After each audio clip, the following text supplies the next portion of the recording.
Good evening, everyone, and a warm welcome to today's webinar on the key highlights and sector-wise impact analysis of the historic reforms recommended by the 56th GST Council. The 56th GST Council meeting is being termed as historic because it has recommended several far-reaching changes, including rationalization of GST rates, simplification of compliance procedures, steps towards reducing litigation, and measures aimed at boosting ease of doing business. These reforms are expected to have a significant sector-wise impact, making this discussion very timely and relevant for all professionals and businesses. We are privileged to have with us a highly respected mentor for today's session, Mr. CA Pranav Kapadia, partner at APMH. He is a senior professional with rich experience not only in GST but also in the erstwhile VAT and service tax laws. He leads the firm's GST representation and litigation team as well as compliance and advisory team.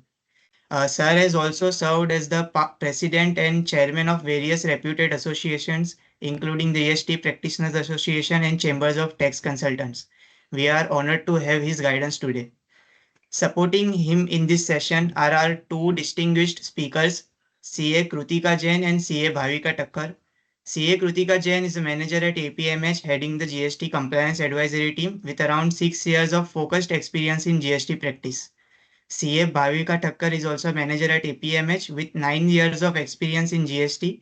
She has been extensively involved in handling GST compliance and advisory matters across diverse sectors. With such an eminent panel, I am sure today's session will provide deep insights into the practical impact of the 56th GST Council recommendations. Without taking much time, I now invite our mentor, CA Pranav Kapadia, to address us and take the session forward.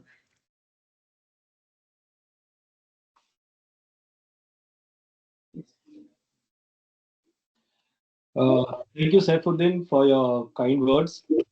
Yes, and welcome each and everyone at this webinar. Uh, Practically, I think most of the participants I would be knowing personally, most of you, many of our old clients and their accountants and their team members, and some members from our GST team also. So, a warm welcome to all of you. When GST came in on 1st July 2017, it came with a big bang at midnight on 30th June 2017. Our Honorable Prime Minister, rang the bell and told that this is going to be a good and simple tax. Yes, but we have seen that it has not been as good and as simple as was envisaged. And it's been 8 years down the line, and so many teething problems we have encountered in the GST regime. Now, the 56 GST Council is now telling that, okay, now we have a GST 2.0.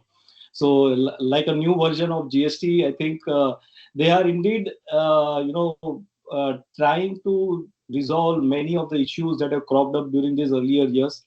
Still, the GST baby is still coming out of its infancy stage, like an infant, becoming a naughty child at the age of 8 years. So, and still not matured enough up to 18 years. So, like a child, the behavioral pattern of GST, we can see that there are so many issues coming up in this GST regime, and the government is trying to resolve many of them. Of course, we do understand that there are geopolitical issues across the world, and that also have fueled the government's, we can say, the will and the power to quickly introduce all these reforms which were there in the pipeline since quite some time. Uh, the point is that all these reforms, and especially the rate reduction which the government has brought in, I think the geopolitical background amongst the various countries, the US tariffs, the Russian Ukraine war, and so many things have fueled this changes in the rate structure on a very quick basis. And we could see that meeting the GST Council meeting, which was which was held on, which was scheduled for 3rd and 4th of September, instead of 2 days, on the first day itself at night 10 o'clock, they came out with the press release and they were ready. And let me tell you, this readiness doesn't come so easily. They have to, take all the states into confidence before bringing in these rate structures. We all know that, there is a dual taxation system, and the center and the states have their own share of taxes.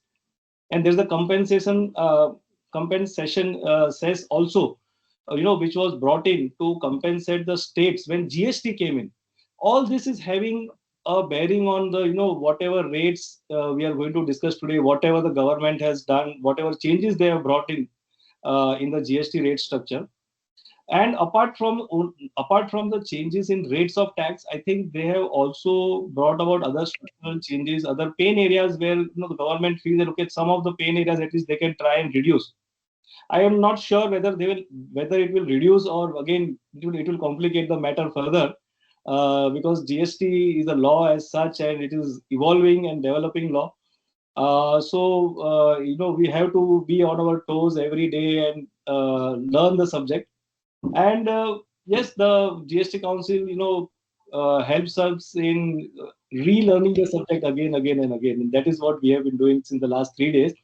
Well, to present our views, now we have with us CA Krutika Jain and CA Bhavika Thakkar from APMH team, and they would be guiding us through the various provisions.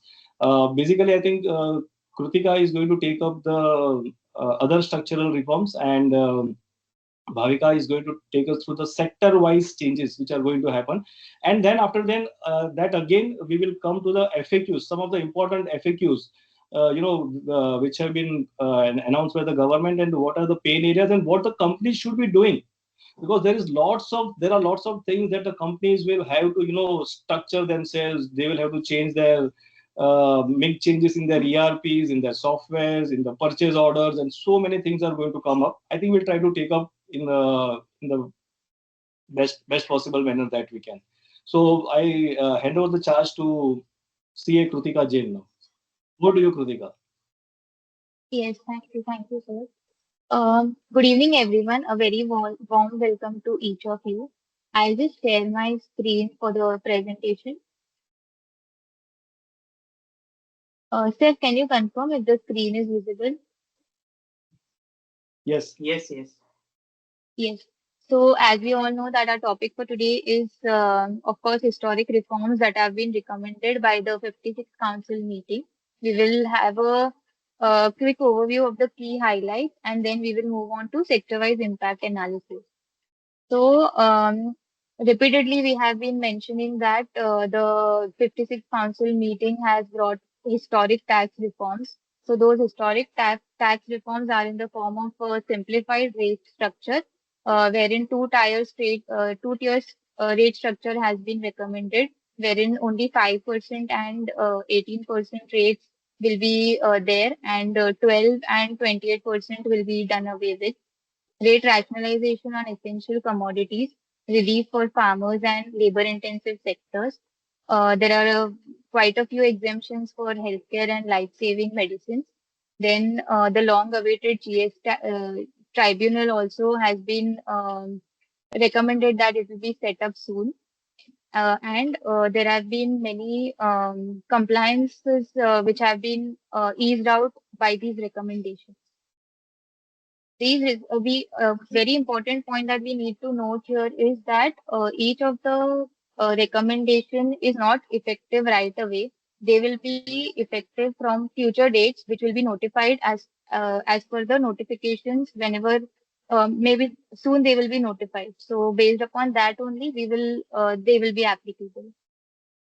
So moving on to the trade facilitation measures, we will see one by one these trade facilitation measures that have been recommended by the GST Council meeting.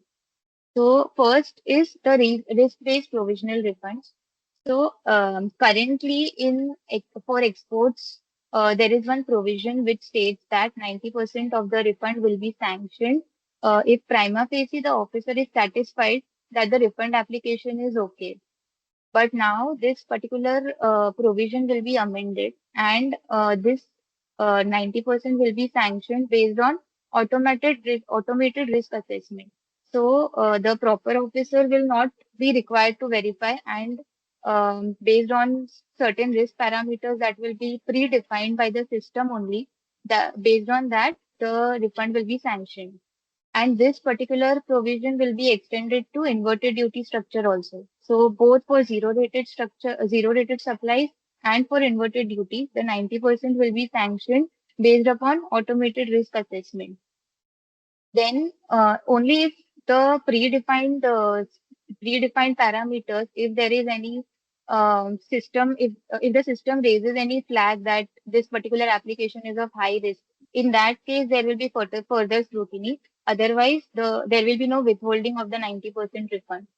These provisions will be effective from 1st November 2025, and certain categories of taxpayers will be excluded from this particular provisional refund of 90%, and these taxpayers will be notified separately by way of a separate notification.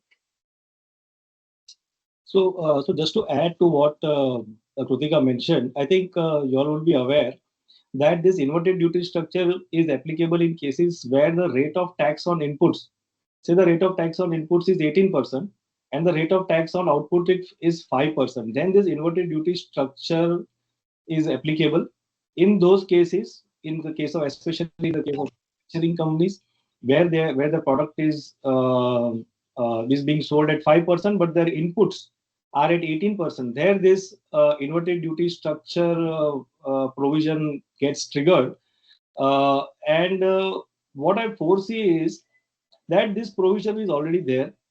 This 90% refund claim provision was already there for exports made under LUT. It was already there for the zero rated supplies. In that, only in one category it was there. So now what they are planning is that even for inverted duty structure, once an application is made for refund, 90% will be granted upfront, subject to, of course, automated risk assessment by the department. And also it will be applicable to supplies made to SEZ units, because although an application for refund could be made in such cases where supplies to SEZ units are made under an LUT. But this 90% provision was not applicable to them. It was applicable only to direct exports. So I think more beneficial provision which is provided. My only worry is that this rate structures, 5% and 18%, which has happened. We could see that in some of our clients' cases, yes, they were under inverted duty structure and now they will be out of it. But I foresee that there will be many others who were not under inverted duty structure earlier, and because of these changes, they can now fall into this inverted duty structure, and hence possibly the government has understood that there will be a blockage of capital in such cases for the taxpayer, and hence they have made this provision of at least you can, after making an application, you will get 90% refund upfront. And of course, subject to full checking and verification, the balance will be granted. In case of erroneous refund, of course, there is that provision still remains. Is the refund is erroneously granted, the government has the right to send a notice under section 73 and 74 and claim back the refund erroneously granted. So here I think every industry will have to, especially the manufacturing sector, they will have to actually identify that whether they are now going to get hit by the inverted duty structure, and those who are already, maybe they might come out of it. I think that is what we need to understand as a taxpayer. Yeah, Krutika. Right. Yes. So moving on to the next facilitation measure, low value export refunds. So currently there is a provision in section 54 subsection 14 which states that small applicants wherein the refund amount is less than rupees 1,000, for such taxpayers the refund will not be granted because it was of nominal value.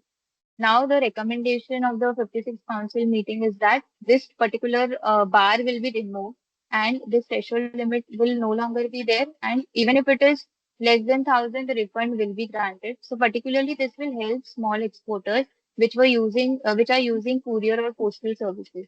Again, this particular amendment will be notified later from when it will be effective. Pranav, sir, you want to add something? I think no, a small little relief, but good for small exporters who are exporting small items which are less than 1,000, where the refund is less than 1,000 rupees. So I think a beneficial provision. Yes. Then we move on to simplified registration.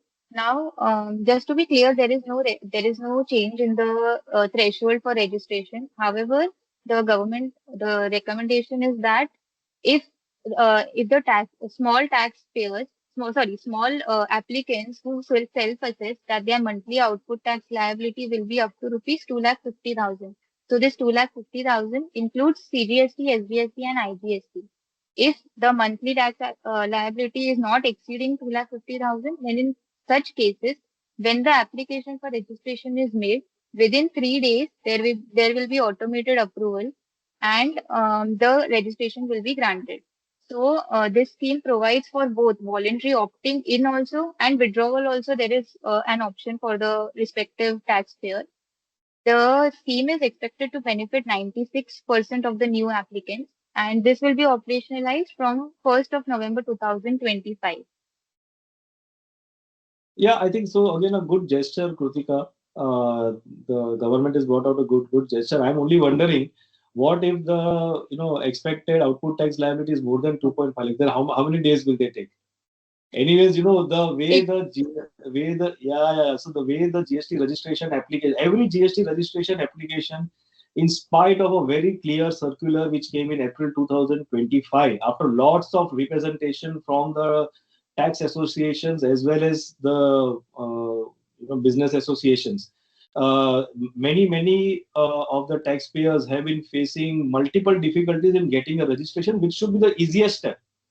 Rather, yes, I would say that when a company is getting registered with ROC or with whether a private limited or a LLP or even a partnership firm for that, if they apply simultaneously for GST, they should be granted the GST registration number. That should be the ease with which and then the government, of course, should have their verification and validation processes, because lots of fraud GST registration numbers is what the government is seeing. We always see in the news, that 100 crores GST scam, 500 crores GST scam. What is that? What is that? So those are GST registration, fraud GST or fake GST registration numbers taken. And basically that is why the government is becoming stricter in granting GST registration. But I think they can have their own processes to validate that. This is a welcome move. If I just try to do a reverse working, 2.5 lakhs GST is not to estimate. So every company will have to take an estimate, and we have to see the scheme that what will this estimate be. Whether what happens if the estimate goes wrong, what will the government do? Maybe once the scheme is rolled out, we may be able to analyze that. yes. Moving on to Yes. the next facilitation measure, again, a simplified registration mechanism is being recommended for e-commerce, for suppliers who supply through e-commerce platforms. So there is this issue which is being faced currently, wherein the small suppliers who supply through e-commerce operators, in case they have to operate from multi-state, they need to have a principal place of business in each of the respective states, because for GST, we need a principal place of business. So, taking that into consideration, the 56th Council meeting has recommended that it will come out with a detailed modality wherein how the e-commerce of these particular suppliers who supply through e-commerce operator who have to operate from multi-states, they will be able to register in a simplified manner. So the respective notifications are awaited, and accordingly, it will be implemented from that day on. Yes, again, a welcome move by the government. They are understanding the issues faced by the taxpayers, and let's see how, because, and let's understand, this is only for suppliers operating through e-commerce E-commerce. platforms, and not to the other taxpayers who are having their companies in multiple states.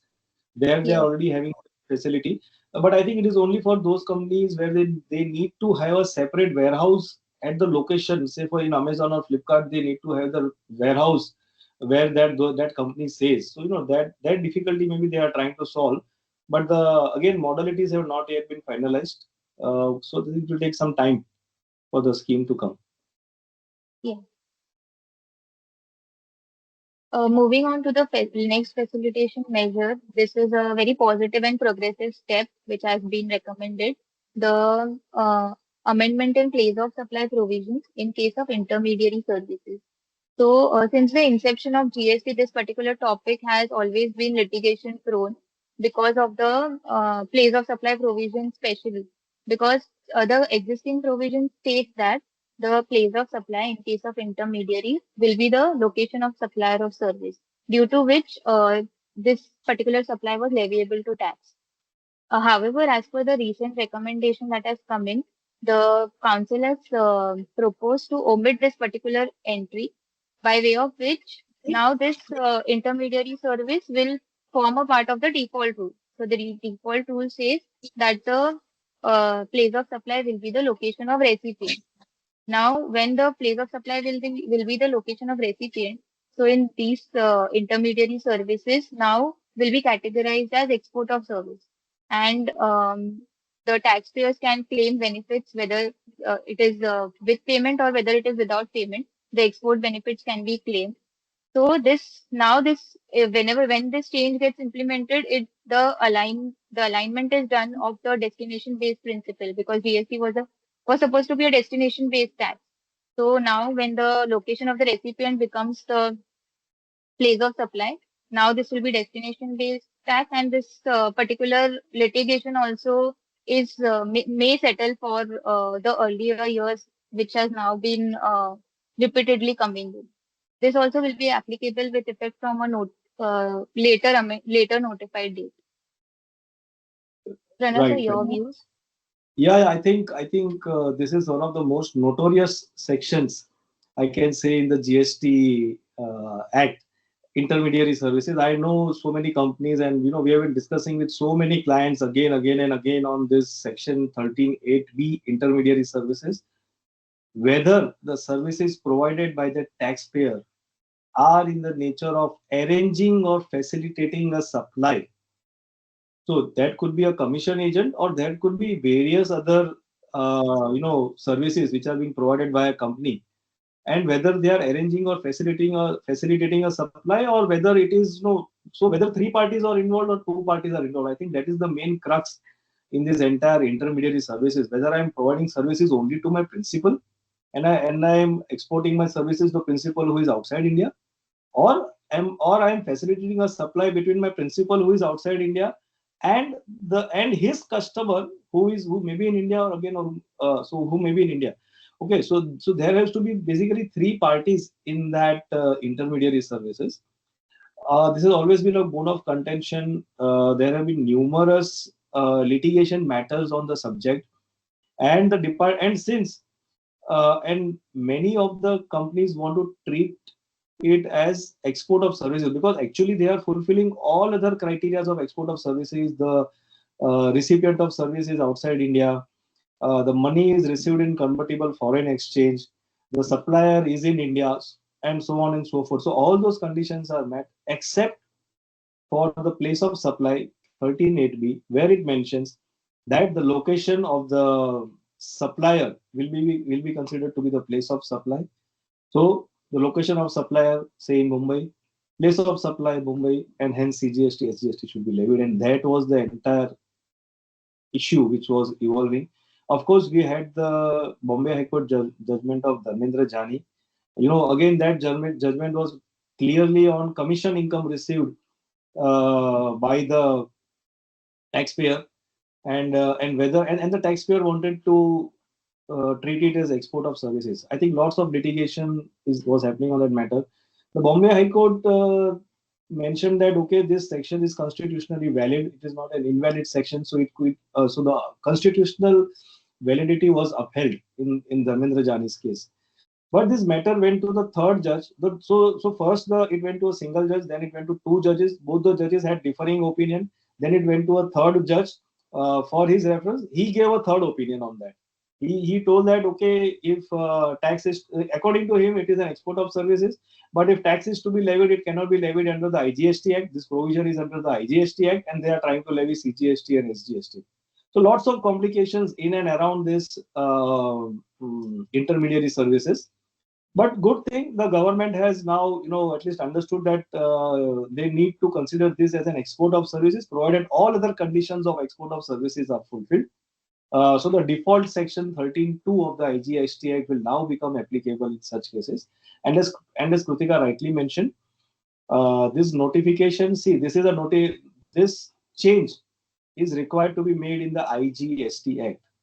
The rate notifications, which where the rates are going to change from 5%, 12%, 18%, whatever rate structure, that will come through a separate notification. But the amendment in the Act, I think it will have to pass through various routes in the in the Parliament. The Act will have to get amended, then that effective date will come, and from that only this will be applicable. Till that point of time, uh, I think whatever tax liability is there, that would continue, or whatever, if you are litigating, you litigate the matter on that.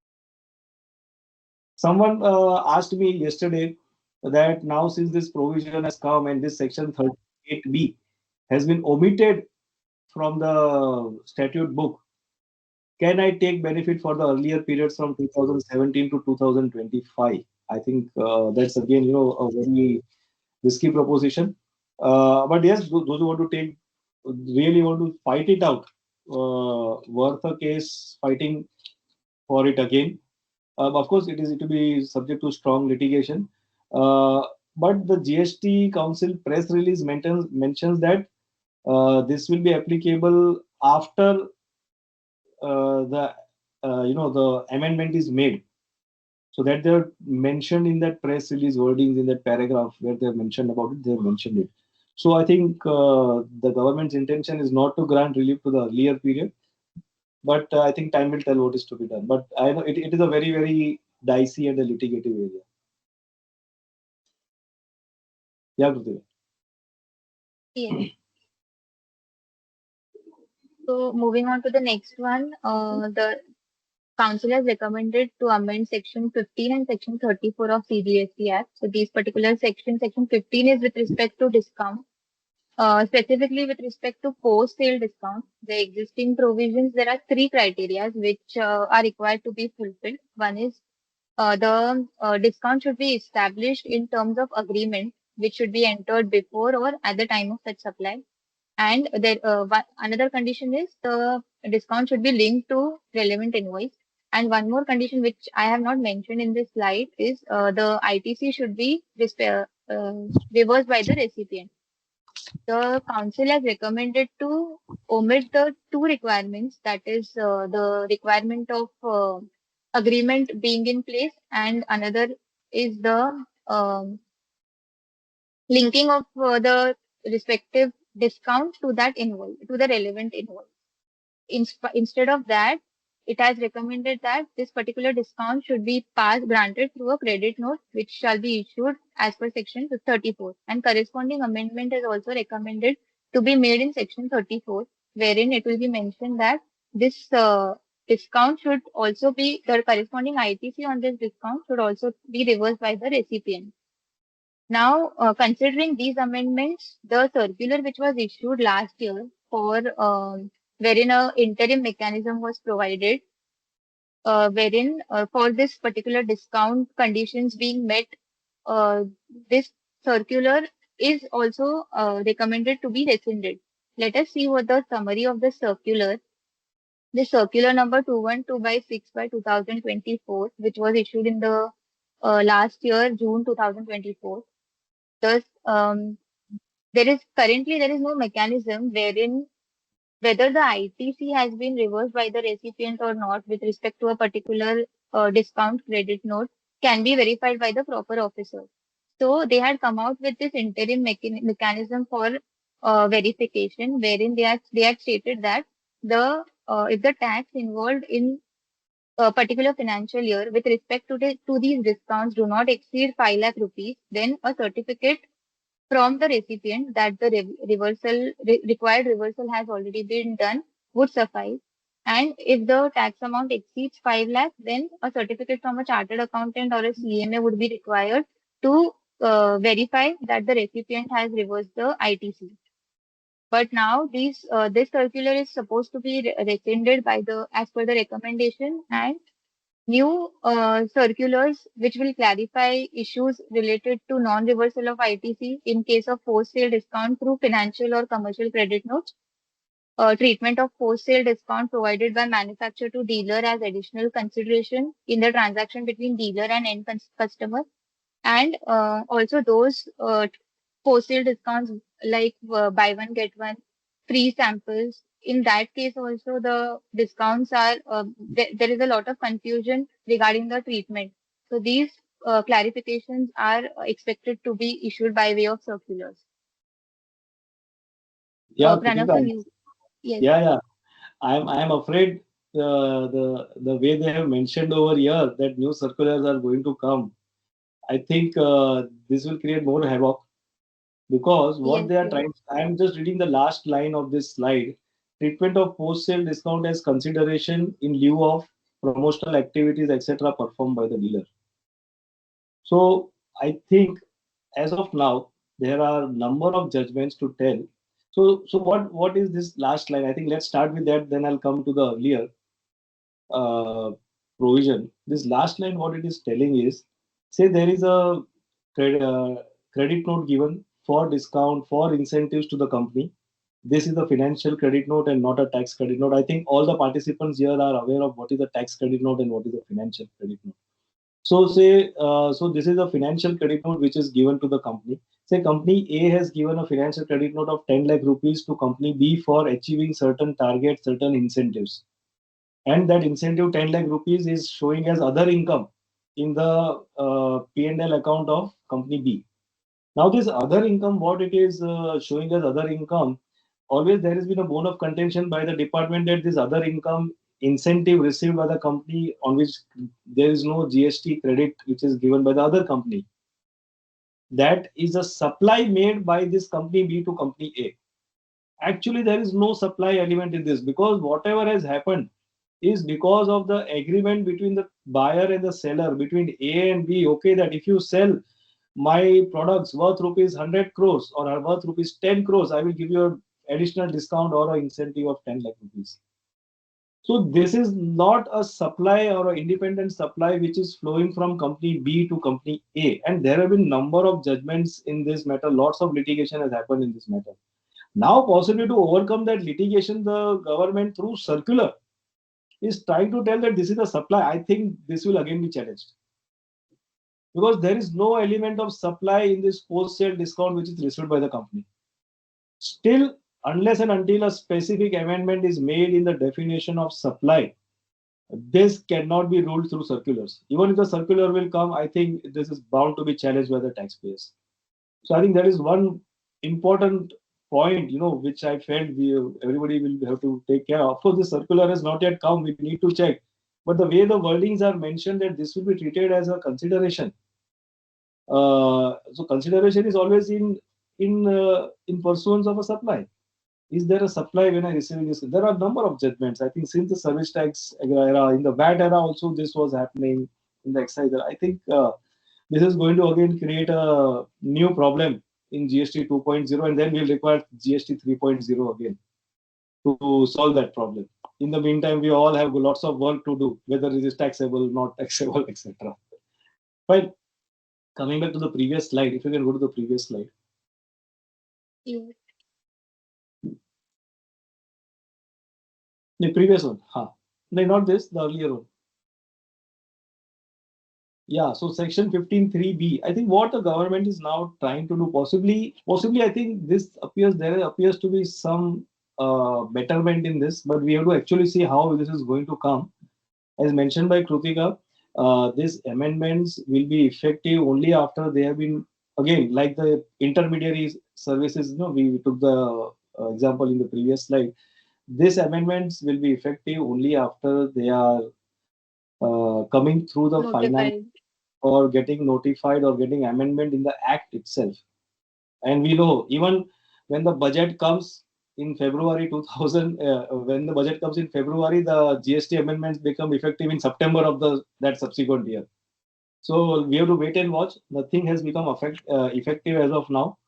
But yes, there is an attempt to reduce the problems in this area. And the most important problem is that whenever this discount is given, whether it was a pre-agreed discount before the supply had happened, that is the main point which needs to be understood. That is it so that I have sold the goods worth rupees 10 lakh, and then since he's not paying, I'm giving him a discount of 10,000 rupees or 1 lakh rupees.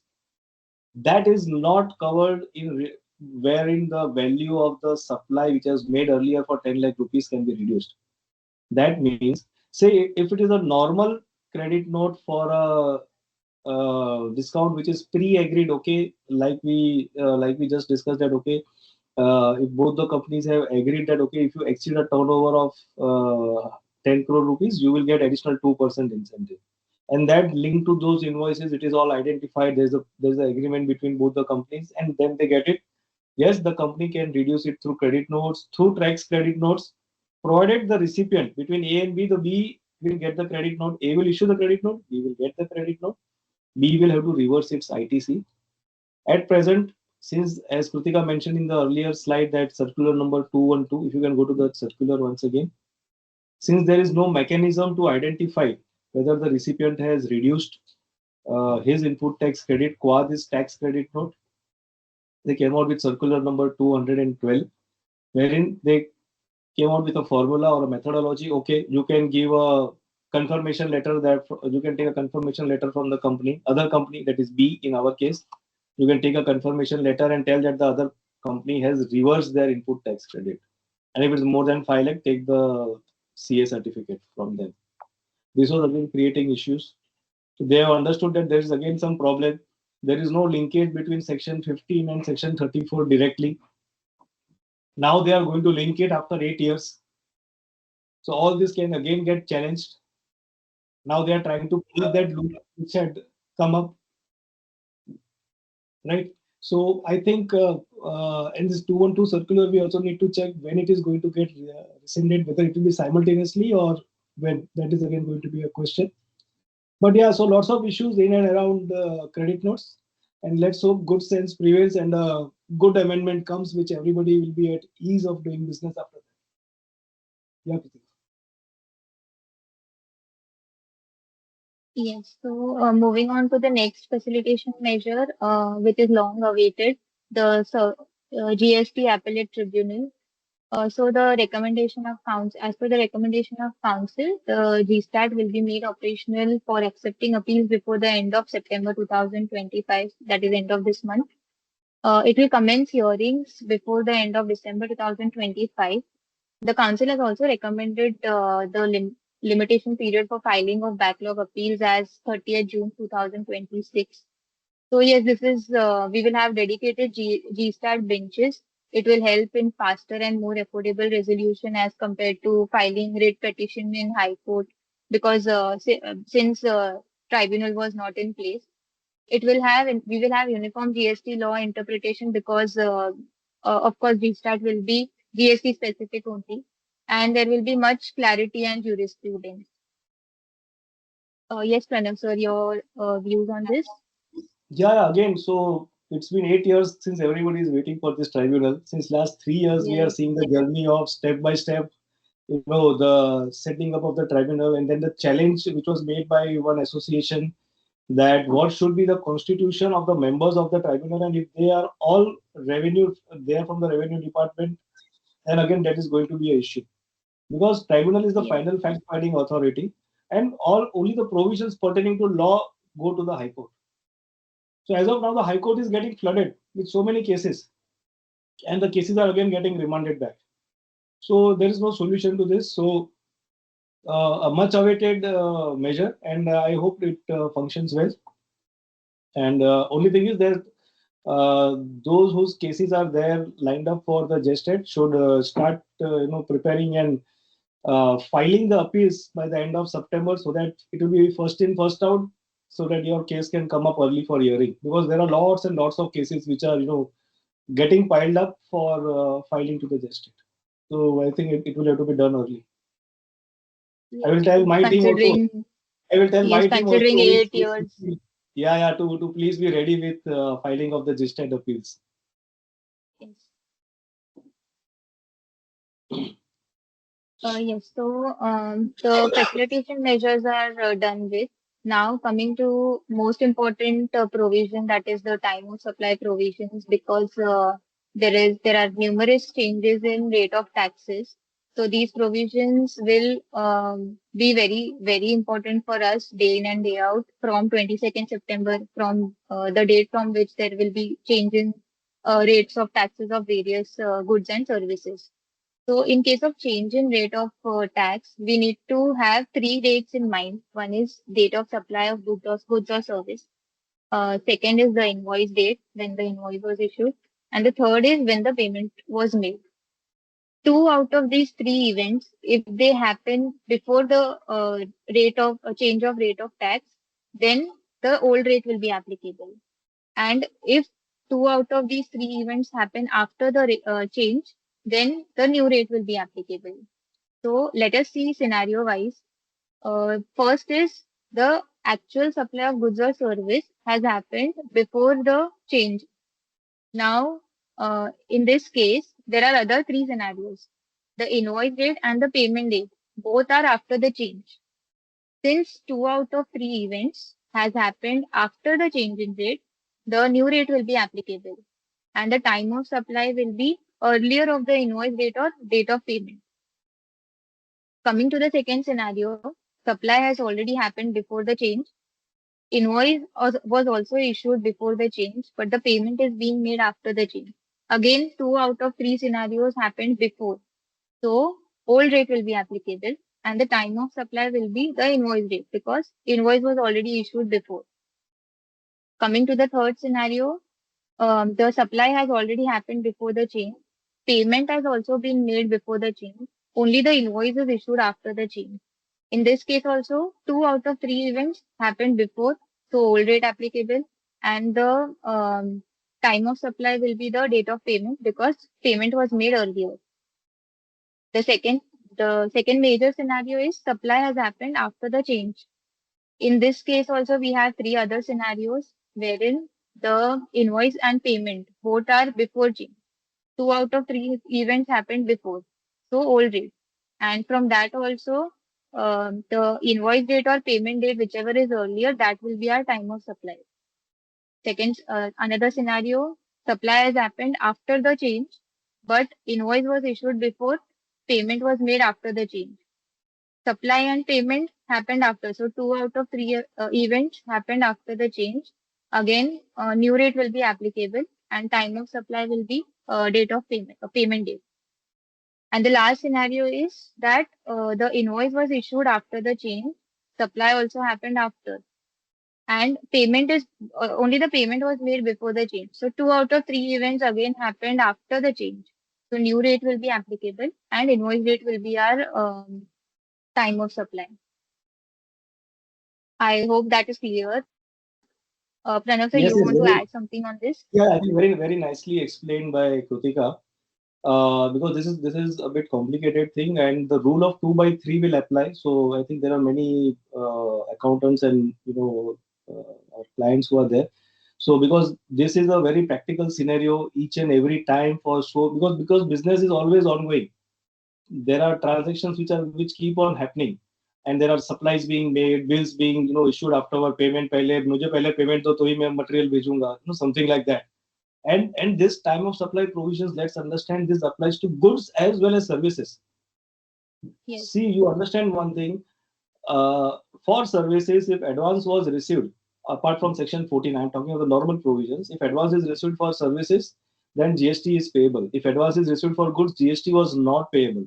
But here, section 14 is such a section which is notwithstanding anything contained in section 12 and 13. That means notwithstanding anything contained in the normal time of supply of goods and normal time of supply of services provisions. This provision is a special provision which works over and above the normal provision, and it works in such special circumstances, and this is going to be the most utilized section in the coming days, because there are lots of things which are going to evolve and revolve around this section. So everybody will have to understand this section very clearly, and so that otherwise there can be liability which can come up later on. Yes, yes, and Yes. we will have to see this transaction wise because even if one transaction we end up um, considering wrong time of supply, then it will result in penal consequences. So Yeah, we need to correct. ensure we are very clear about it. Correct. And I want to add one more point before going to that. One more point I would like to add. This provision similarly applies to reverse charge mechanism also. Okay, so it is not that this is time of supply only for my outward supplies. This time of supply special provisions will apply in the case of reverse charge mechanism also, import of services, import of goods also. Okay, so here comes again an issue. My goods have already, the company might have ordered and the goods might be en route. So when to clear the goods? Which will be the rate applicable? I have, placed the order, or the company A has placed the order on, say, today is, say, 6th of September, and the material is on the ship. It is going to come on 21st. On 22nd, the rate is going to get changed. When am I going to clear it for home consumption? When is my bill of entry going to get issued for home consumption? Or whether I'm going to have a bill of entry for bond and warehouse? Should it be done since the rate is getting reduced? I think this is a pointer which the industry will have to understand. Again, whether the compensation cess which is there is applicable, or whether it is going to continue or not continue on that particular product, that also will be of paramount importance to the industry. That also needs to be taken care, and decisions will have to be taken by the company based on when, for this import of goods, whether, so if the rate is getting reduced, then it might be advisable to keep it in a bonded warehouse first. The goods are already on the ship and they are coming, and then release it post 22nd of September. Uh, Possibly, I don't know whether.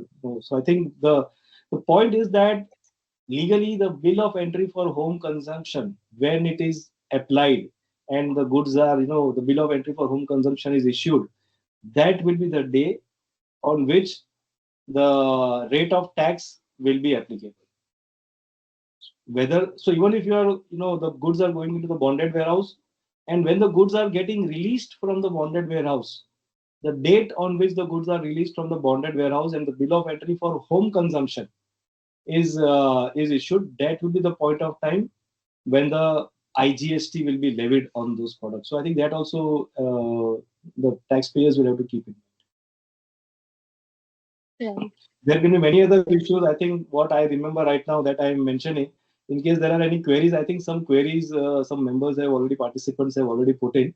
I think we'll take up the queries at the end. Otherwise, we'll not be able to, complete our present. Session, yes. Yeah, yeah. Yes. So now we will be moving on to the sectoral reforms, which will be taken up by CA Bhavika. I'll just stop my screen sharing and request Bhavika to step in. Yes, yes. Yes, Bhavika.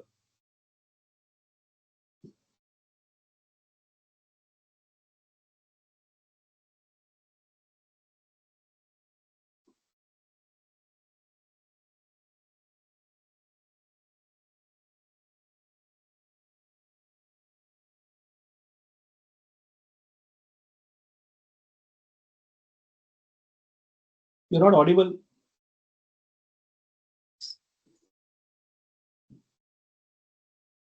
Hello, everybody. Hi, thank you, Krutika, for giving such a understanding in the time of supply, majorly this time of supplies and the other facility measurements. Now, we move to the other industry sectors, which is the historical GST change rates. So I start with the first sectors, that is what the GST Council hold for the common citizen, the benefits for the common citizens. All these goods and services would be effective from the 22nd September. So start with this key items like toilet soaps. The GST rate has been reduced from 18 to 5%. Toothbrush, tooth powder, face powder, shampoo, and the hair oils 18% to the 5%. GST cut on the processed foods from the some 12 and 18 to the 5%. So again, here is the day-to-day activities, the rate would be reduced. So it will be helpful for the common man. And then there is for the apparel, clothing, accessories, that value exceeds. Earlier it was the 1,000. Now it exceed to the value exceed 2,500, and the rate has been increased from the 12% to 18%. And for the value not exceed the 2,500, the rate has been kept as it is. The only change in the value, earlier it was 1,000, now they changed to the 2,500. And then the footwear value exceeds 2,000. If value exceeds the 2,500, then again it the remain the same 18% as it is. Again here the no change in the value, change in the value and no change in the GST rate, that is the 5%. Then the footwear value not exceed the 2,500, then the 12% to 5%. Man-made fibers 18% to 5%. Man-made yarn 12% to 5%. Groceries, processed foods again the same 12%, 18% to goes to the reduced to the 5%. Pizza, bread, khakra, chapati, roti, paratha, milk, our day-to-day activities is the day-to-day products has been 5% to the nil. So this is a very positive positive approach from the GST Council. Then the bicycles, handbag, umbrella, again the 12% to the 5%, and the furniture made of bamboo, cane, all goes to the 12%, all go down from 12% to the 5%. This is the sectors. Now the other So, sector here is the Bhavika, just going to the previous slide, I think lots of benefits have been given to the common citizens, and we see a happy family, while shopping. I'm only worried about the shopkeeper in this, because I wanted to bring out a point over here, is that there's so many FMCG products, pharmaceutical products, the rates have been reduced, and all these products, they work on the system of MRP. This MRP is under the Legal Metrology Act, and that MRP rate is required to be affixed on the rate of the product. So now what is going to happen in these cases is, where the rates of these products have got reduced, the MRP also will have to be reduced. When GST came in and when such other changes in tax rates of products had happened, there were many consumer complaints which had come up, that GST has reduced the rate of tax. Why the shopkeeper has not reduced the rate of the product commensurately? So what do you mean by commensurately? It is not that if the rate was earlier 18% and now it is 5%, so 13% reduction will come. It is a commensurate rate, because maybe if there is a ITC which was earlier available at some other rate, there was some ITC credit which was happening, or there are some other factors which may have got triggered in identifying the sale rate of that product or the MRP of that product. Okay, there could be so many reasons within that. But yes, there were so many complaints which were raised. There were complaints raised against Hindustan Lever, Nestle, and all these big companies under the anti-profiteering provisions as per Section 171 of the CGST Act. And this anti-profiteering authority has raised demands of crores of rupees on these companies, and they are still fighting in courts. The only solace to this is that this anti-profiteering Section 171, they have stopped accepting new complaints as of now from 1st April 2025. And the authority, the anti-profiteering authority, which was there earlier, has been now that authority will be the GST tribunal, which will be set up, where these complaints and all these cases which are pending will get heard. But the point is, the Legal Metrology Act still remains in its place. And if the government feels, because the government is very conscious of this aspect, that this benefit is for the common man, and the common man should get this benefit. So whomsoever we are dealing into this FMCG products, where the MRP is mentioned off the shelf or at the shopkeeper's place in DMart or either such mart, or even at or even online. I think everywhere this will apply. So what should be the procedure? Because the companies will really have to think out and work out how to change this MRP. Because some of their manufactured products would be lying at the factory premises, some in their godown, some with their wholesaler, some with the stockist, some with the retailer and some at the shelf. Some in the retailer's godown, or if it's a big retailer store. So these products would be lying everywhere. And what happens if on 22nd September, nowadays the consumers are also very smart. Even a housewife would understand, okay, this Parle G product, this rate should have been reduced. भाई तुमने क्यों reduce नहीं किया? 15 दिन का time दिया था government ने, आप लोगों ने क्यों ये एक्शन नहीं लिया? I will go to the consumer court if not the anti-profiteering authority. So I think the companies will have to take whatever necessary action is required to print additional labels and get it affixed on the products which are getting sold after 22nd September 2025. And this is going to be of paramount importance. Whether the GST law, even though the anti-profiteering provisions are not active now, but I'm sure, or that gut feeling is there, the government will come out with something and tell, okay, we had put a pause to this anti-profiteering, but if it is found that somebody is trying to pocket itself out of the taxes, there can be no profit out of the taxes. Any businessman cannot make profit out of taxes. He can make profit out of his business, out of his manufactured product, the basic. That is why always the basic price of the product 100 rupees plus 18 rupees GST. Okay, you cannot make a profit in that 18 rupees. Even in books of account, it goes to duties and taxes, which is liable to be paid to the government. It is always in a separate account. So nobody can make profit out of taxes, and that is a fundamental principle across the universe. Okay, so all the companies will have to ensure that they are making proper provisioning for whatever products they are selling or they are going to sell after 22nd September 2025 onwards. So I think that is my word of caution to all the companies. I know it will be very, very practically difficult for all the companies to implement it, but whatever is the process that is required to be done, the companies will have to adhere to that. So this is one part. Of course, I have many other thoughts on this also.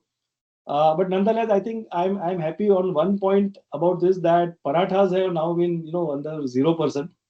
There were ARs on the parathas, and the Kerala High Court, Gujarat High Court, I think so. I mean the Gujarat Triple AR everywhere. It was ruled that these are semi-cooked parathas which need to be cooked fully again for 3 or 4 minutes, and they become ready to eat food. So it is ready to cook and ready to eat. That was the thin line of demarcation between these parathas. But and the judgments were all against the taxpayers, and also like for foodies like us, who would want to eat those parathas. But I think I'm glad that the government has understood all these controversies and they have made it known. Yeah, Bhavika. Thank you, sir. So now we go to the other sector, that is the health sector reforms. Here are some changes in the health sectors, like the life-saving drugs. The several critical medications move to the nil rate. There are the names of this uh, items, life-saving drugs. This goes to the nil rate. And then there is a medical equipments that reduce from 12% to the 5% for the surgical rubber gloves, medical instrument, appliances, and medical thermometers. And there are the other healthcare items. Again, there is the medical grade oxygens, which was earlier charged to the 12%, now reduced to the 5%. All diagnostic kits and the reagents, 12% to the reduced to the 5%. And all the drugs and medicines, including specialized treatments, has been reduced from 12% to the 5%. Again, this is I can say this will help the common man also for these healthcare sectors. So the cost, it will benefit the patients and the others to reduce the cost. Again, the same thing. I think here the inverted duty structure may trigger for these companies, because their input materials have not, the rates have not been reduced. That is what we get to understand. So possibly we need to check on that, because some have become 0%, some have become 5%, and the invert, because most of the chemicals, AIs, I think some of them are in 5, but still many are in 18%. So that each company will have to check out, that whether inverted duty structure will become applicable in their case. And one more point which gets triggered out of this discussion is that where my products become exempt, I'm also, means the taxpayer is also liable to reversal under section 17(2) read with rule 42. So that rule 42 ITC reversal will also get triggered for the common expenses which are there. So ITC उधर भी कम हो जाने वाला है. And of course for the inputs also, they'll not get the input services ITC which they were getting, they will not get that also. So I think every company will have to actually reevaluate their costing and their pricing accordingly. Yes. Now move to the support for the agriculture and the rural economy. The farm equipments like the tractor has been reduced from the 12 to 5%. Then the hydraulic pumps parts for the tractors again the reduced from 18 to 5%. Irrigation systems, then the sprinkles drip irrigation system reduced from 12 to 5%, and the mechanical sprayers again reduced from 12 to 5%. Agriculture inputs like the sulfuric acids, nitric acids, and ammonia has been reduced from 18 to the 5%, and the other acids and pesticides again reduced from 12% to the 5%. So again, I think this agriculture input, sulfuric acid, nitric acid, and ammonia, which are used in fertilizers, we have certain clients, who are into this fertilizer sector, and they are manufacturing products which are used by the fertilizer industry, and they were hit by this inverted duty structure. The associations were, trying vehemently to bring down the input cost from 18% to 5%. And here, if you see, these are the raw materials wherein the rate of tax has got reduced. The earlier slides, wherever we have saw, those were the final products where the rate of tax was reduced, but here the raw material rate has reduced. And this is definitely going to help those companies, because the working capital which was getting blocked into, ITC, they were they have to go and claim for refund every time. Of course, our job will be reduced now, because they will not be claiming that refund applications through us now, because no such refund would arise. But let's see whatever happens. But yes, it is a big benefit to those companies, and that has happened because of a strong representation by their association to the government time and again. I remember under the MVET law, there was a notification of industrial inputs, and that entire all the industrial inputs were taxed at the lower rate of VAT 5%. I think the government should bring out that notification again of industrial inputs. So wherever the output rate is already the government is reduced, that is really remarkable. But they should bring these industrial inputs also in the lower tax category, and so that the working capital of the companies, of the taxpayers, will be saved to that extent. Yeah. Now next. Sorry. Hmm. The transportations and the automotive, the reduced rate. So below cars and motorcycles, vehicle bodies and parts has been reduced from 28 to the 18%. Like the small cars, whether it is petrol or CNG or LPG with engine capacity is less than or equal to the 1200 cc and the length is less than or equal to the 4000 mm. Other is small diesel cars and engine capacity is less than or equal to the 1500 cc and the length less than or equal to the 4000 mm. Three-wheel vehicles, motorcycles with the engine capacity is less than or equal to the 350 cc, and the vehicle bodies and parts is reduced from the 28% to the 18%. And for the other side, the increased rate, like the luxury motor cars and vehicles not covered under the reduced rate categories, our transport service also see adjustment with the option for 5% without ITC or 18% with ITC.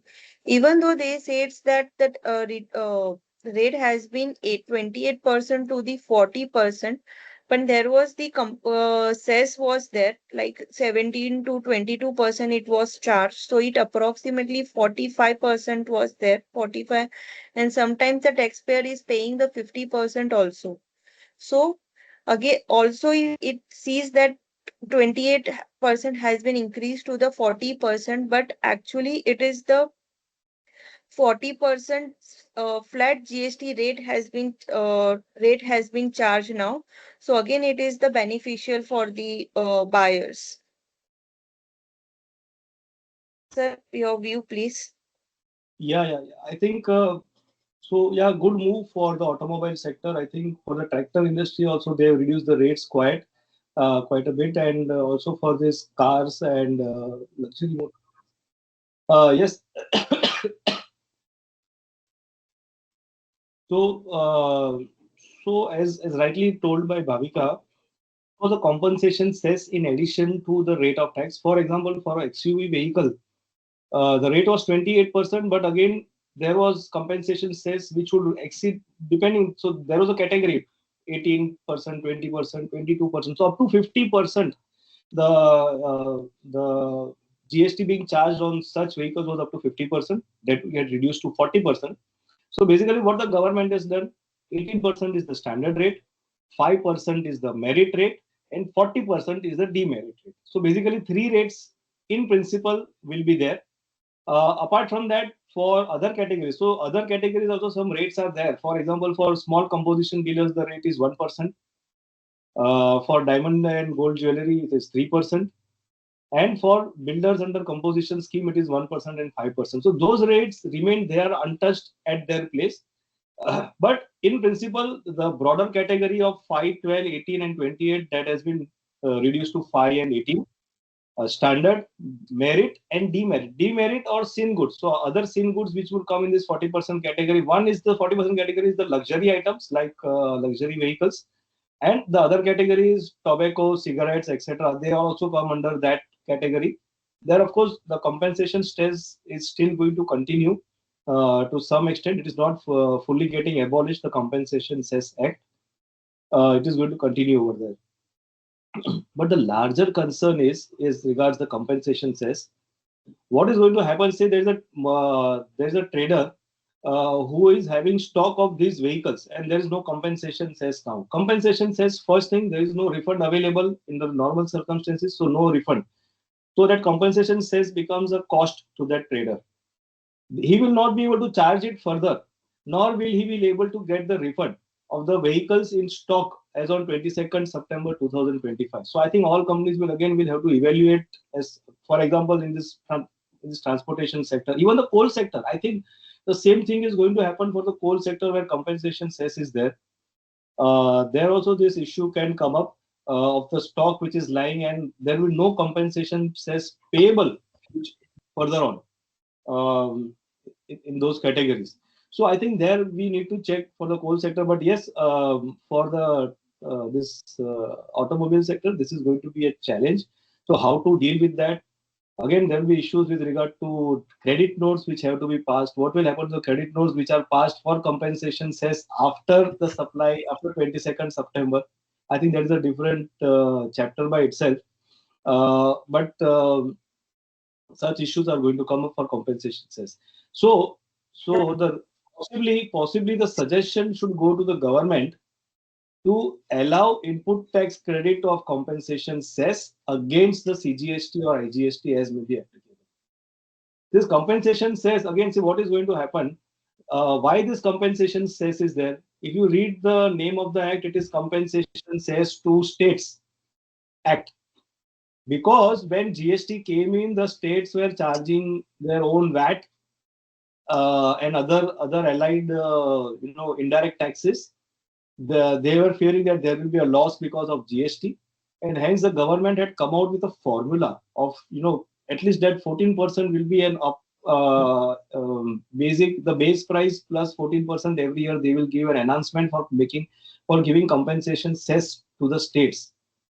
Okay, now if there's compensation says the states are not getting, and instead of compensation says the center is getting this additional instead of 28%, 40%. So there will be a rejig again between the center and the states of how that sharing will happen of IGST and the compensation cess which was happening earlier. This compensation cess had actually come for 5 years, and then because of COVID, it had got an extension of 2-3 more years. Uh, and now that compensation says as of now is applicable after all extensions till 31st March 2026. So there also again we'll have to see what happens to compensation says thereafter. But there are various other problems relating to compensation says which I wanted to highlight. Yeah, Bhavika. Yes, sir. Thank you, sir. Next, we go to the education and the construction sector materials benefits. So here are the education's items. There are some items which has been reduced to the nil rate, like erasers, maps, exercise book, craft books, laboratory notebooks, mathematical box, geometry box. Sorry, laboratory notebooks have goes to the nil rate, and the mathematical box and geometry box reduced to the 5% from the 12%. So, and the next is the construction material. There are the cement has been reduced from the 28% to the 18%, and the sandline bricks, stones has been reduced from the 12% to the 5%. Blocks, marbles has been reduced from the 12% to the 5%, and the wood bamboo building joinery has been reduced from the 12% to the 5%. Again, here the government have a give benefit to the taxpayers, so it will help the constructions, it will help the buyers. Hopefully it will reduce the rates. Yeah, I think definitely these rates should get reduced for the home buyers as well as the industry who are making new factories or any other construction they are doing. And most important is this section 17(5) was applicable in such cases. This was a blocked credit. The credit was not eligible. So for the recipient, I think it will really be very, very beneficial for them, and this should actually lead to a commensurate reduction in the sales price of the flats or whatever building material or houses which are being sold.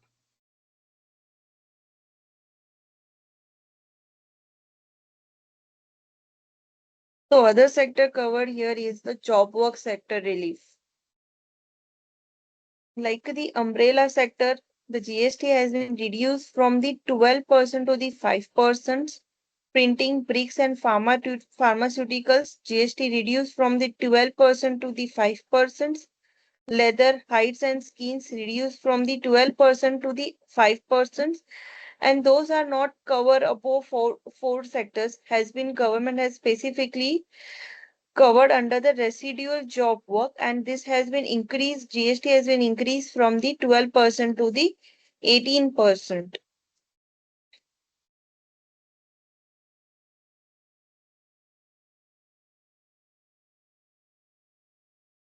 So here are the some few points. What would be the GST rate on the residual job work service? Residual job work service, that is the job work service for which specific rate is not notified, currently attract the GST at 12%. Such service will now attract the GST at the rate of 18%. Why not make job work completely tax-free instead of just lowering the rates? Exempting the job work service will break the ITC chain, which increase the cost. This is specifically relevant for the sector where multiple layers of job works are involved. A lower rate of 5% with ITC will give full credit benefit for the business, thereby avoiding any cascading of taxes.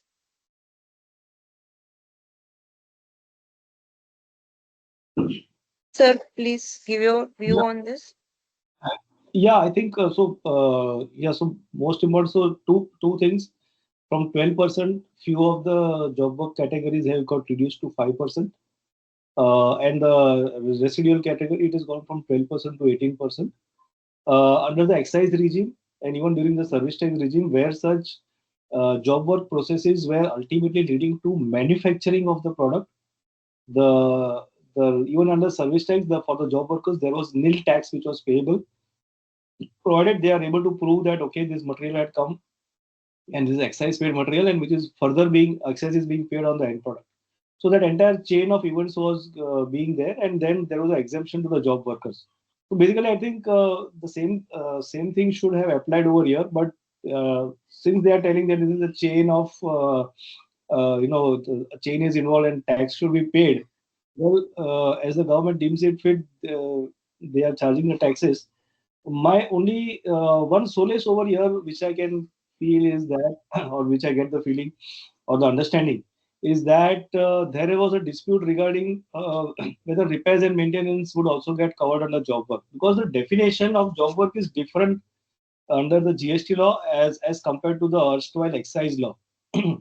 Excise law, it was linked to manufacturing, but under GST law, it is not linked to manufacturing. There is no manufacturing concept under GST. There is only a concept of supply. And hence in some cases some companies were considering that whatever inputs have come for some treatment or process, even if it is by way of repairs or maintenance, that should be considered as a job work, and there 18% was being charged. So at least now both will be at par, and at both places 18% is there for other categories. So that dispute which is there, that dispute will be put aside, and at least there will be lesser litigation to that extent. Yeah, Bhavika. Now move to the construction sector specifically for the works contract changes. Again here, the works contract for the offshore oil and gas exploration has been increased from the 12% to 18% with ITC. Government works contract with the more than the 75% of earthwork has been increased from the 12% to 18%, and the subcontractor to the main contractor to government for the earthwork has been increased from the 12% to the 18% with the ITC. And there is a correlated impact. The cement has been reduced from 28% to the 18%. This offsets some cost pressure on the construction project and effective as per goods implementation timeline. Correct. Correct. So I think so. Basically, I think all these three items are 12%. They are going into 18%. Luckily, they are all with ITC. Input tax credit is available. So I think nothing more much to add. Only thing is that all the companies, I think that we have in a later slide, but I'll still take it up right now also, because whenever such contracts are given by big companies, because all these are all big companies, they are having their own ERP, their SAP system, their purchase order system, and if the purchase order might get amended because the time of supply, because the order might be given to plus, they might have mentioned it is plus 12%, and now it is going to become plus 18%. Then that company to whom the services are being provided, they also will have to amend their SAP and allow for that 18% thing. The purchase orders will have to be amended, or the work orders will have to be amended by them also. Otherwise, whatever billing is being done by, say, our taxpayer to that company will not be able to release the payment unless until it matches with the purchase order.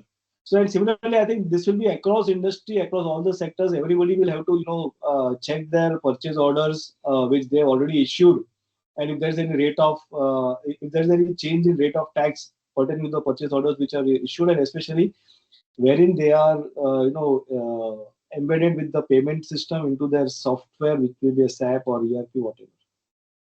Yeah. So next sector cover here is a transport sector amendments.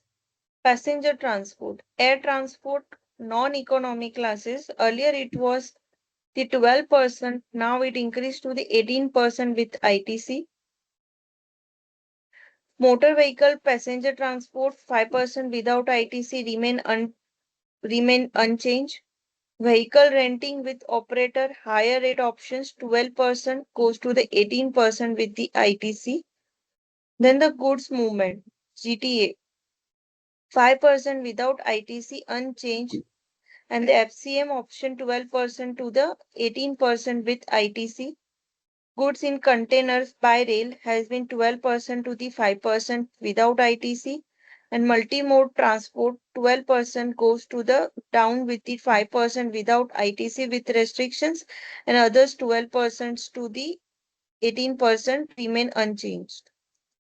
Then the third party insurance of the goods carriage 12% to the 5% with ITC, local delivery via e-commerce, e-commerce liable at 18% under section 9(5), and that has been excluded from the GTA scope.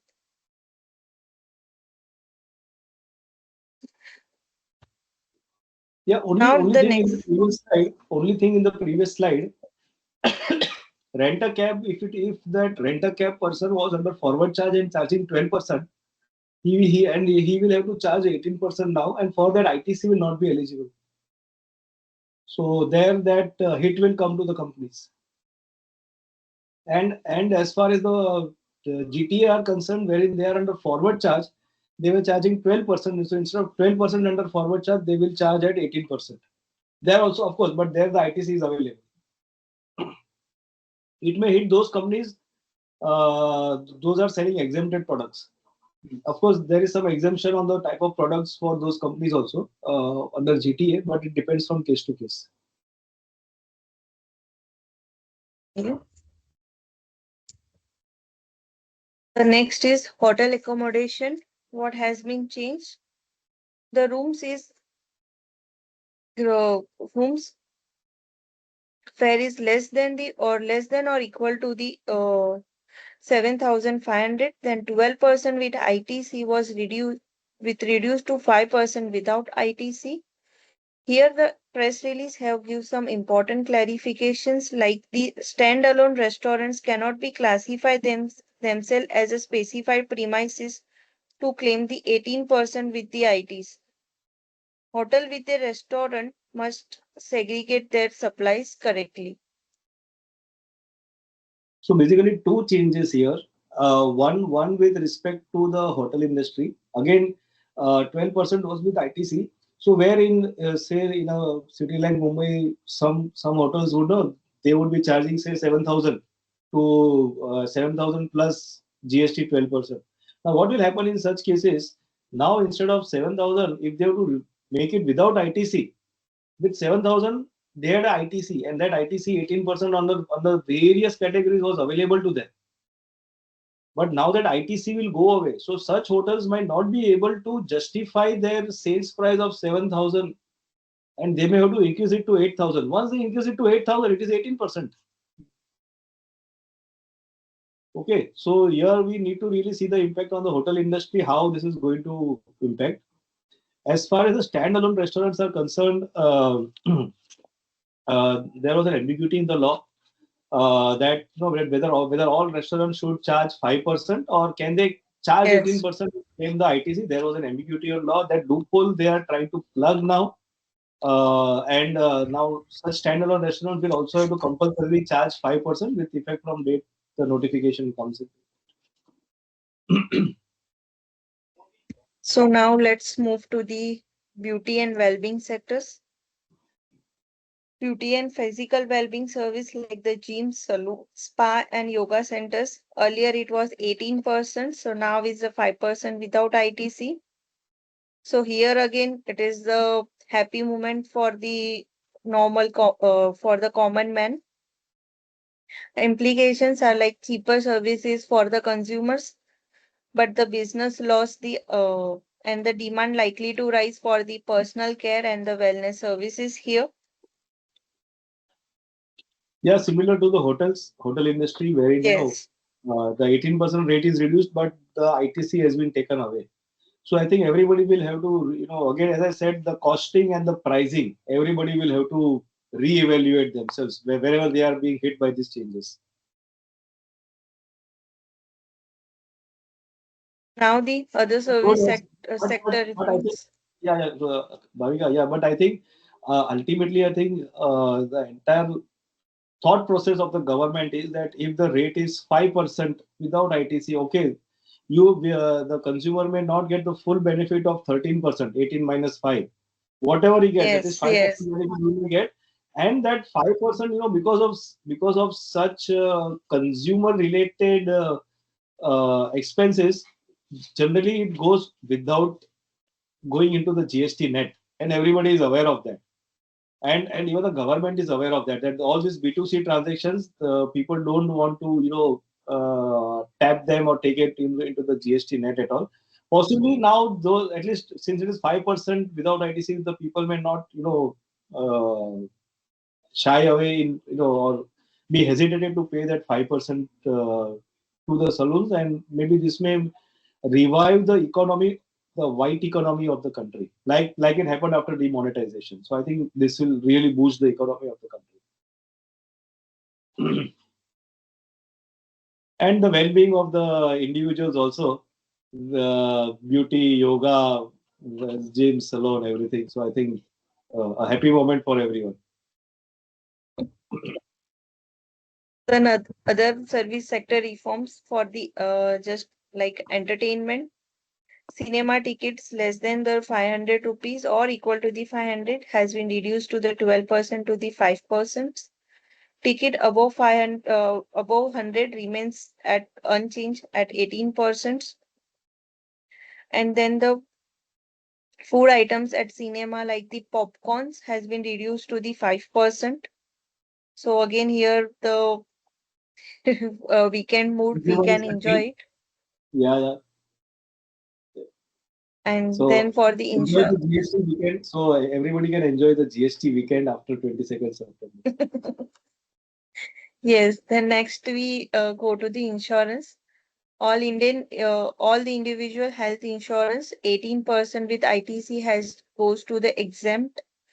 Then the all individual life insurance again was going again has been reduced to the exempt.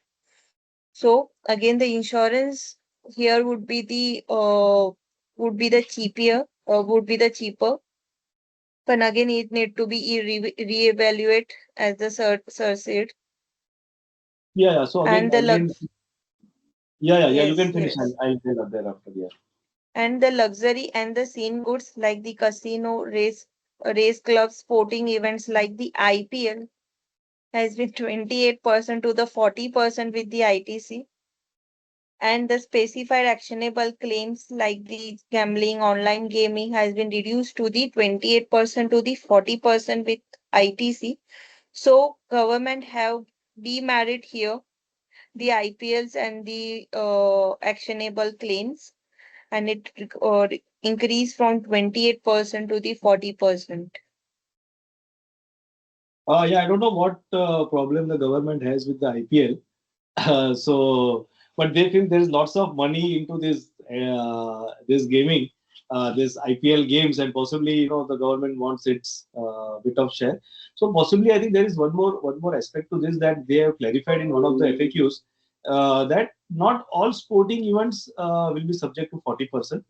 The recognized sporting events will still go at the lesser rate of 18%. So I think there we need to check, and of course gambling, etc. That has always been a bone of contention. It is online money gaming and not the online gaming, which has gone to 40%. So I think there is a thin line of demarcation, or a demarcation line between gambling, online money gaming, and online gaming.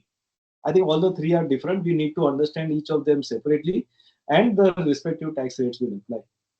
I think as far as coming to the life insurance policies, uh, I think there is this FAQ number 56 in that, which says that the exemption recommended life insurance are all individual life insurance policies, including term, ULIP, and endowment plans and reinsurance services. So reinsurance businesses, there also this benefit is going to come of this exempted product. So that also we need to take in mind. And for individual health insurance, I think this includes the family floater also. My personal health insurance is due on 30th of September, and my agent had earlier sent me that proposal. I mentioned him about this, and he was ready with the reduced rate after removing GST of 18% on that premium. So the companies are already ready. Such big companies are already ready with the reduced rates. Bhavika had a different experience. Her premium is due before 22nd September, and she asked her agent that whether I can pay it after 22nd September, and then whether I will get the benefit of the nil GST on that. His agent, sorry, her agent had a different view, and he replied that no, since your policy will apply retroactively, the Yeah. company is not ready. The company is not ready to reduce the GST rate. But I think Bhavika, you need to check the 2 by 3 rule with them and send it to them. Maybe some insights can come into that after that. Yes, sir. Yes, sir. Yeah. So there are some FAQs. The very important FAQs has been covered under these presentations. So I hand over to the Krutika for that. So now Krutika is sharing the slide, Yeah. Thank you, sharing the Bhavika. screen. Yeah. I Thank think Thank you, you. we sir. can keep the Bhavika, you can keep the slides. I think there are only few Okay, slides. sure, sir. So Yes. just a moment for the participants. I think we are already at around 5:30. These FAQs might take around 10-15 minutes. This is okay. To continue, you can reply on the chat whether we can continue. Yeah, some few FAQs we are taking. Most of the questions, there's a FAQ. So I just wanted to inform that there is a FAQ which is released by the government. There are around 75 questions in that. We have taken up only 5-6 important questions. Most of them we have tried to cover up in our talk. And I know this is not going to end by just attending this seminar or this webinar.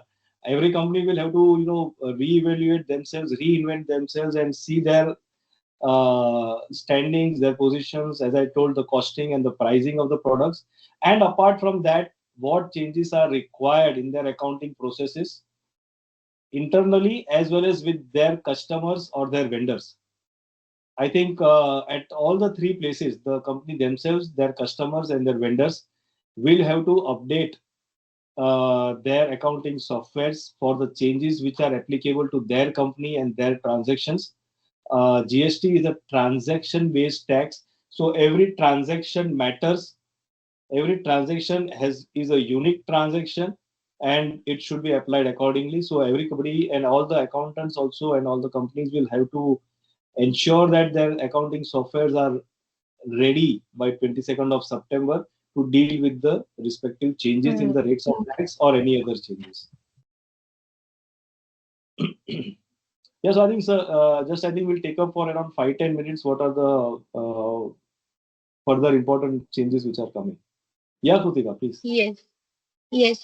So, the first FAQ is when will these changes in GST rates come into force? So, as rightly repeatedly said by Bhavika also that these changes will be in force from 22nd September 2025. However, there are certain exceptions to that wherein specified goods which are specified in the screen slide also, that is cigarettes, chewing tobacco products like Zarda, unmanufactured tobacco and BD. For these products, the notified rates will not be applicable from 22nd September. They will be applicable from a later date when a specific notification in this regard will be issued. Second FAQ that we have taken from the 75 FAQs is what will happen to the ITC for purchases that are made before the change in GST rate came into effect. So will the taxpayers get ITC at reduced rate now? So for example, the invoice is already issued before the change in rate and the supply has also been made, but due to some reason it is not appearing in 2B, for example, just an example, and we have not claimed that credit. So in such cases, will reduced ITC have to be claimed? So answer to that is no, because already at the time of invoice, at the time of when this particular supply happened at that time, the rate that was applicable as per that, the invoice is issued and as per that the credit can be claimed. Bhavika, can you please shift to the next slide? Yes. So next FAQ is outward supply is exempt under new rate schedule, but already ITC is there in the credit ledger. So uh, is a reversal of that ITC is required.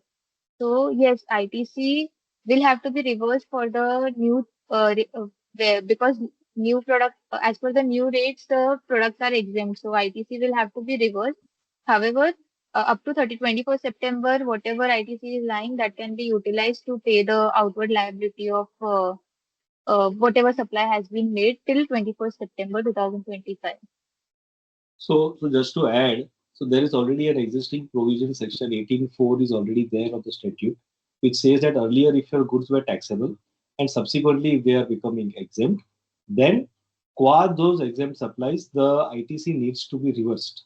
And that section will squarely apply to this. So this ITC will become a cost for the companies.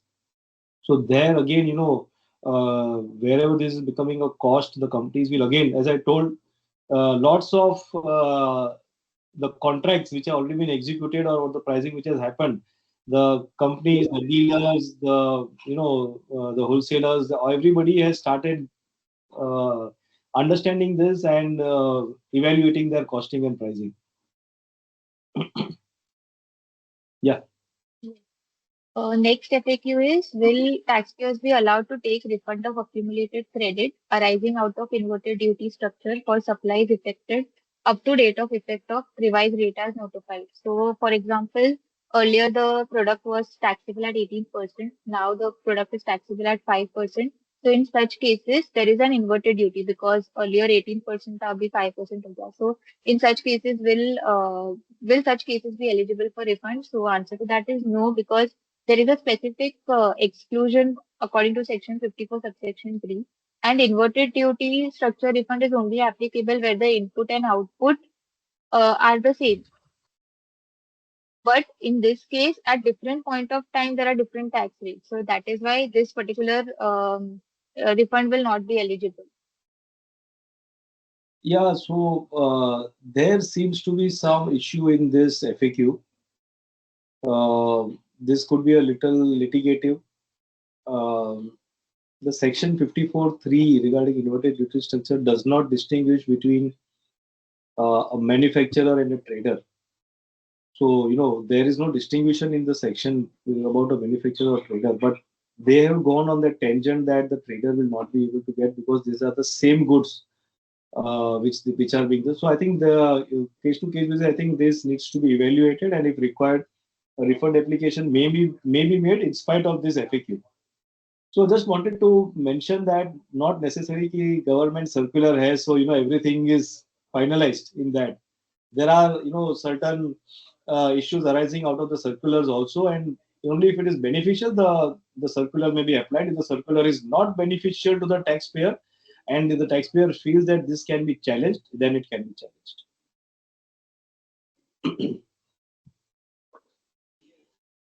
Yes. Next is whether e-way bills have to be cancelled and generated afresh in case of goods in transit when the new rates come into effect.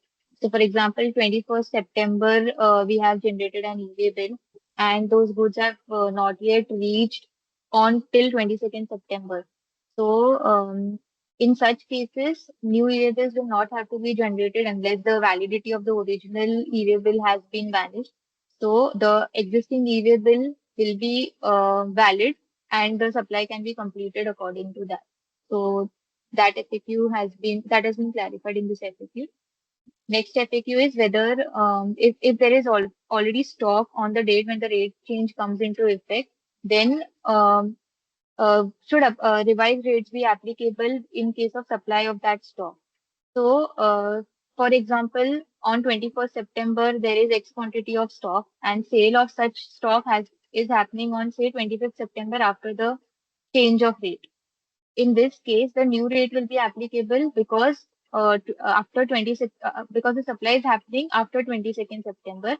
But however, we will have to check the provision of section 14, wherein I had mentioned the three events: the date of invoice, date of payment, and the actual supply. So if two out of those three events is happening after, then the new rate will be applicable. True. Yes, actually the last one is the repeated one, which I have already covered in the fourth. So I think we are done with the important FAQs that we had considered in our presentation.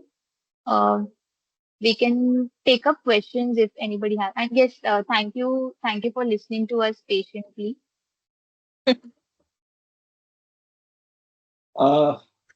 Yes, thank you everybody. Thank you CA Krutika Jain and CA Bhavika Thakkar for taking us through this intricacies in the GST 2.0 regime which are going to come up, and getting prepared in advance, and making our team as well as our clients prepared for all the issues that can come up because of these changes. Because changes are not easy. Whenever any change is there, it is going to have its pros and cons. Every change leads to some discomfort at some place of time. There may be enjoyment also, but yeah. So change is for good for everyone, and let's hope that we are able to really bring out the vision of the honorable Prime Minister and the government of India, that okay, the economy will get a real big boost because of these changes in the rate structure and other changes which are happening. So again, a very big thank you to all of you and all the participants who have taken up the who have given their precious time to attend this webinar. Thank you very much. In case there are any questions, we can take up. I think Saif has already. You have some questions, Saif? Some chat in the chat they had come questions, or one question was there. I have answered. So one question which is already answered. Okay. If there are any other questions, we can take up.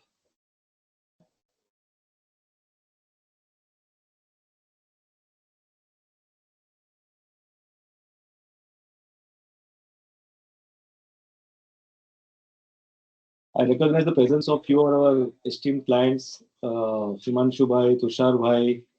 I have not been able to see all the names.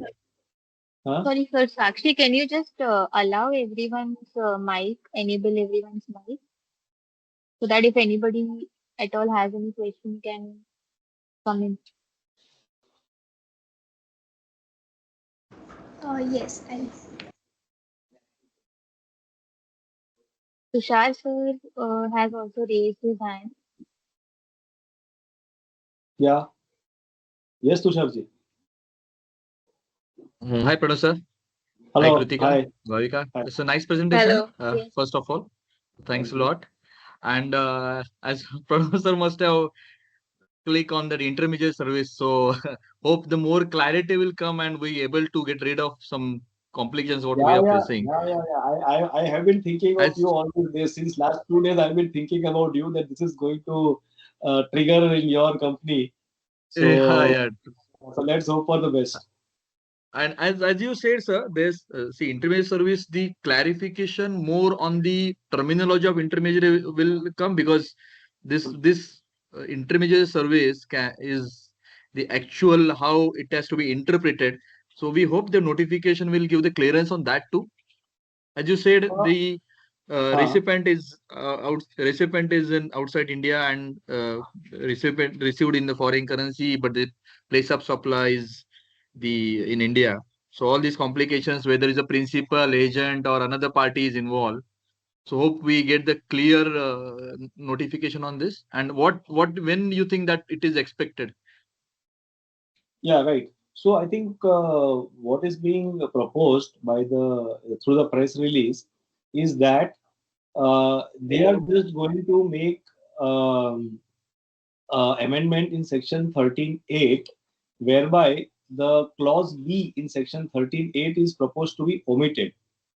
And in that section 13.8, it is mentioned that the place of supply. So the section 13 of IGST Act is regarding place of supply. There they are proposing to omit that clause. They are not deleting the definition of intermediary. They are just changing the place of supply, or rather the place of supply which was specified to be the place of supply of the supplier of service, the location of the supplier of service. Only that provision, one small little thing they are going to omit, by which the intermediary will come out of the place of supply, and it will then fall back into export of services. The facilitating or arranging the supply, that will still remain. And the press release also mentions that that such companies will be eligible for section 13 to the default provision, of export of services if they fulfill all other conditions. So I think seems to be a very good position once this is coming. Okay, when it will come, I don't know actually, because this cannot come through notifications like the rate notifications, as I mentioned.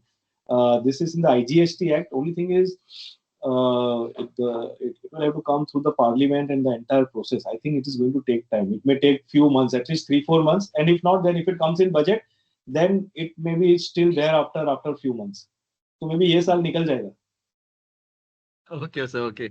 Thanks. Thanks for your attention, sir. Thank you. Yeah.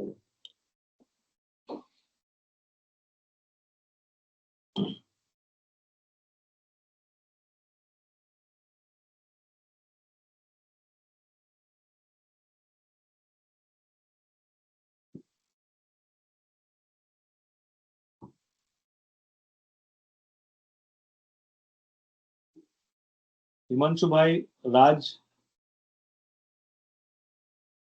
Himanshu bhai, yes, yes. Yeah, Pranav. Thank you for this beautiful session with all the team members. Now, just one query came up in the mind for the charging of this rate of tax. We have seen that slab table. Invoice rate date is before the this 22nd September. This is especially for exports. Let's say I've prepared an invoice on 16 or 17 September with the old rate, but generally shipping bill is filed, but sometimes shipping bill takes time, verification, and it may come up after 22nd September.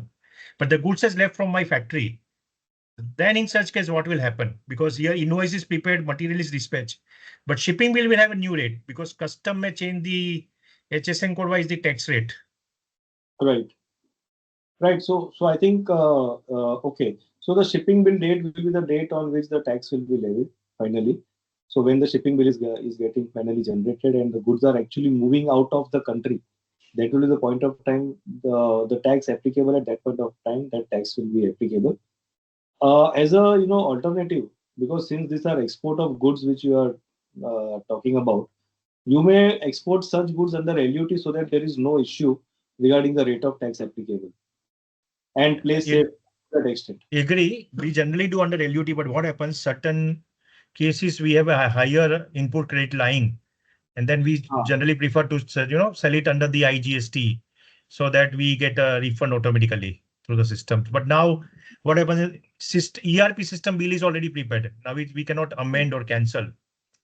So there will be a dispute in the rate of tax in the system, and the shipping bill, it will not match. Correct. Yeah. So The only alternative I feel that I should prepare in Excel, give it for a shipping, and according to the final shipping bill, I should make in the entry in the system. Yeah, that will be better. Because I think a practical way needs to be found out for that. Correct. Yeah, fine. Thanks. Thank you. And I think there is no change for the this IGST refund automatic route for the exports. No. There is no change in that. Okay. There is Thank you. one point which will trigger. Maybe we had a discussion, Himanshu bhai, on. I think for the benefit of everyone. If a commission is being paid outside India, if commission is being paid outside India to a foreign citizen, because since the intermediary is not triggering as of now, as if an intermediary is in India, it becomes the place of supply in India, the current provision. If the intermediary, that commission agent is outside India, that intermediary since outside India, location outside India, place of supply becomes outside India, reverse charge mechanism was not applicable in those cases. Now, after the amendment comes into effect, their reverse charge mechanism will become applicable as a reverse corollary. Oh, we have a lot of such cases because we also disclose this commission in the shipping bill because it's paid to outside India agent for the export of the goods. Oh, okay. So and currently we were not paying any GST on that commission, nor there is TDS applicable under foreign commissions. Yeah, so I was also wondering on that now what will happen under the GST law, they will change it, but not under the income tax law. There is no amendment under income tax. So we have to pay RCM on this commission? Yeah, once it becomes a law, the law comes into effect. Okay. This is something more difficult to task because agent also is lying out, place of supply is outside India, agent also is outside India. So to remove one difficulty, there's a new difficulty. Correct. Okay, good. You highlighted. Thank you. But I think that difficulty should not arise because you have to pay under reverse charge. You have to pay and you have to take the credit. So anyway, That's I don't think it's additional work. That's all, nothing else. that is government wants everyone of us to remain busy, so they keep on making changes. They like that. But any commission disclosed prior to this law comes into effect, it will not activate, right? Hey, so then again, as no, the rule of 2/3, which Krutika mentioned, section 14, special section, I said it is applicable to reverse charge mechanism also. But So any that export section done in the past few months for which commission is disclosed, but we make a commission only once we get the payment from the customer. So that commission is still due but not paid. So what will happen after 22nd September? So if your two events are so first of all, 22nd September is not applicable to this thing. Correct. Whatever is the future date. Yes. Whatever is the date. Yeah, whatever is the date. Okay. So so if your two events are happening afterwards, then I think the new rate will apply. So reverse charge mechanism will apply, which as of now is not applying. Reverse charge mechanism will apply. Okay, we'll share personally the details to Krutika in the email. Yeah. Okay. Thank you.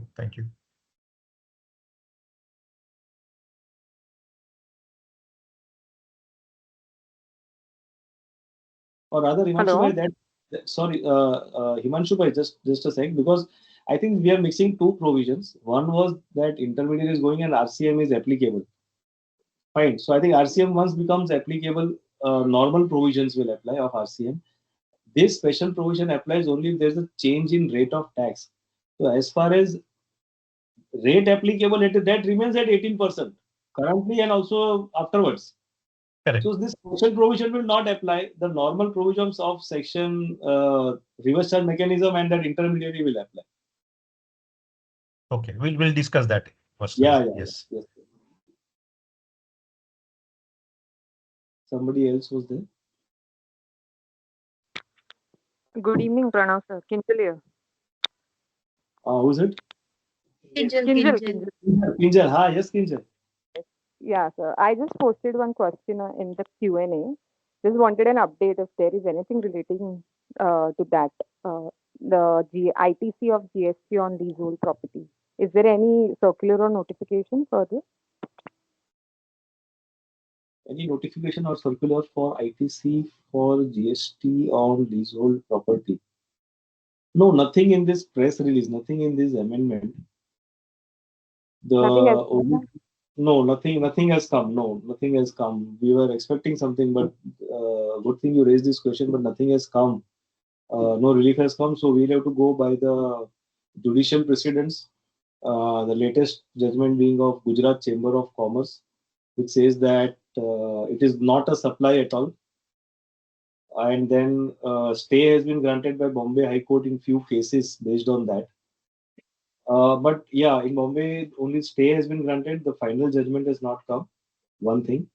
Second thing, as far as the Gujarat Chamber of Commerce, Gujarat High Court judgment is there regarding leasehold, which says it is not a supply and hence not liable to tax. That may be challenged by the government in this High Court, in the Supreme Court. So if that is challenged, then maybe that may still take time to resolve. Okay, so for this financial year also, we will have to continue. Like, what would be your advice to continue showing it as an availed ITC? So ITC you have already availed, right? You have not utilized. No, we have not utilized. We have availed. Correct. So maybe you can wait for some time still, because I don't know how much time. Because maybe because this depends on. So Gujarat High Court is there. So let me tell you what. As of now, Gujarat High Court is there. I'll give you an example of Safari Retreat, Orissa High Court regarding this immovable property. The judgment of Orissa High Court regarding section 17.5 CND, which is similar, something similar, but on the same section it is there, but on a different footing. That it mentioned that ITC of construction should be available to that mall which is being constructed, because the mall itself is being utilized to provide the output services and the lease rent income is coming out of that. So that judgment came in 2019. It went to the Supreme Court. So department challenged it in Supreme Court 2024-25. End of 2024, that judgment came. Supreme Court gave their own version of things, and they remanded back the matter to the Orissa High Court to check the details. Okay. So this is how systems work in India. If you are going into some judicial or litigative points, that is how it is. So we don't know what is going to happen. So I'm just giving you that analogy of Safari Retreat. What happened? So Gujarat High Court, Gujarat Chamber of Commerce judgment is there. We have to wait and watch at least for 6 months whether department is filing an appeal or not. And this may not be the only case. There may be other cases which are still under litigation, and some other different view can also come. Correct. Sure. Government Thank intends you. not to give. That is the problem. Okay, Yeah. sir. Understood. Yeah. Thank you.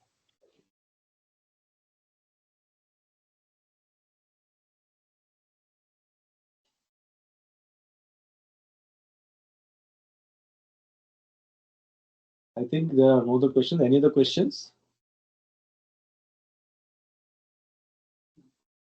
Or maybe Saif can just conclude the session now.